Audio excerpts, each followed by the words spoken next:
First deputy prime minister of India, first home minister of India, iron man of India, Bismarck of India, ऐसे कई नामों से जाने जाने वाले सरदार वल्लभ भाई पटेल, जिनका जन्म 31 अक्टूबर 1875 में नाडियाद, गुजरात में हुआ।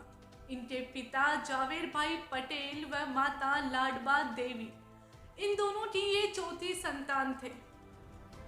इन्होंने लंदन जाकर बैरिस्टर की पढ़ाई करी व वापस लौटकर अहमदाबाद में इन्होंने वकालत करना शुरू कर दिया। कहा जाता है कि इनमें कौटिल्य सा दिमाग और छत्रपति शिवाजी महाराज जैसी दूरदर्शिता थी। इसी के बल पर इन्होंने हमारे देश का एकीकरण किया। जब आज़ादी का समय था, उस समय भारत कई सारी रियासतों में विभाजित था। भारत में 562 रियासतें थी, जिनमें से कुछ रियासतें पाकिस्तान में शामिल होना चाहती थी, कुछ भारत में और कुछ स्वतंत्र स्वयं का देश बनाना चाहती थी। लेकिन सरदार वल्लभ भाई पटेल की दूरदर्शिता के कारण ही आज़ादी मिलने से ठीक पहले अर्थात संक्रमण काल में इन्होंने वीपी मेनन को अपने साथ लेकर रियासतों को भारत में शामिल करने के मिशन पर चल पड़े और काफ़ी सारी रियासतें इन्होंने शामिल भी कर ली।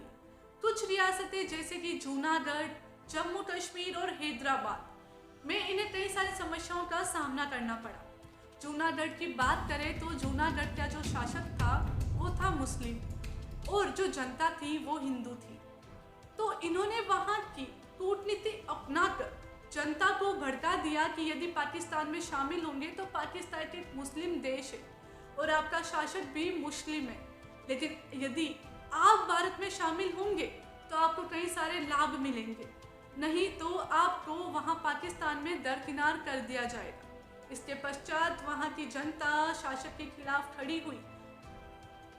तब भारत ने सेना भेजकर 9 नवंबर 1949 को जूनागढ़ को भारत में शामिल कर लिया और इसी प्रकार हैदराबाद में पोलो मिशन चलाकर इन्होंने हैदराबाद को भी भारत का अभिन्न अंग बना दिया।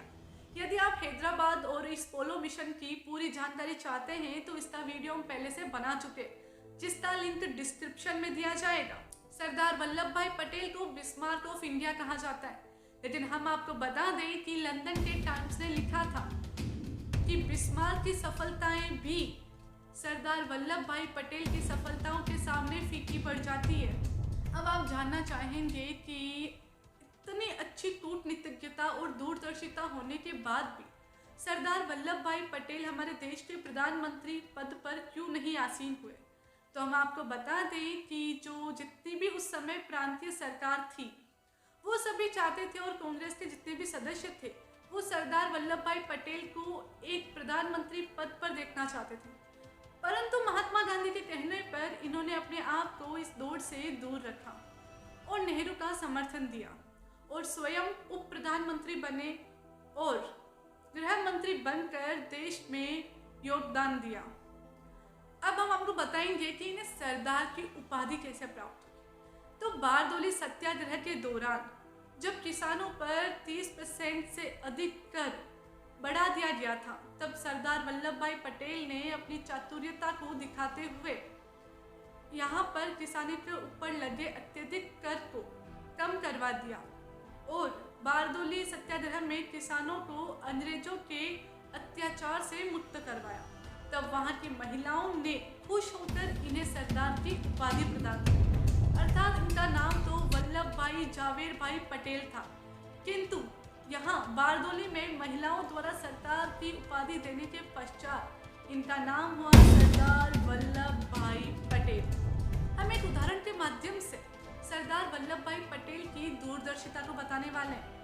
इन्होंने 1950 में जब जवाहरलाल नेहरू चीन के प्रति अपना संबंध बढ़ा रहे थे, तब 1950 के अंदर सरदार वल्लभ भाई पटेल ने एक पत्र लिखा नेहरू को और चीन से सावधान रहने की बात कही।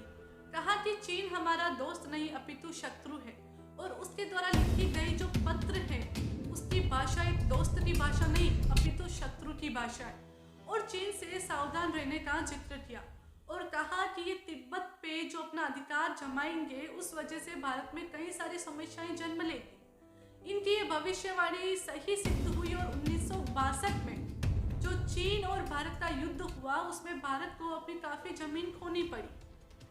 तो अगर उस समय तक सरदार वल्लभ भाई पटेल जीवित होते तो आज भारत का नक्शा कुछ और होता और शायद 1962 का युद्ध कभी होता ही नहीं। लेकिन 1950 में ही 15 दिसंबर को इनका देहांत हो गया और एक महान इंसान, महान कूटनीतिज्ञ, महान दूरदर्शिता वाला व्यक्ति भारत की ही भूमि में लीन हो गया।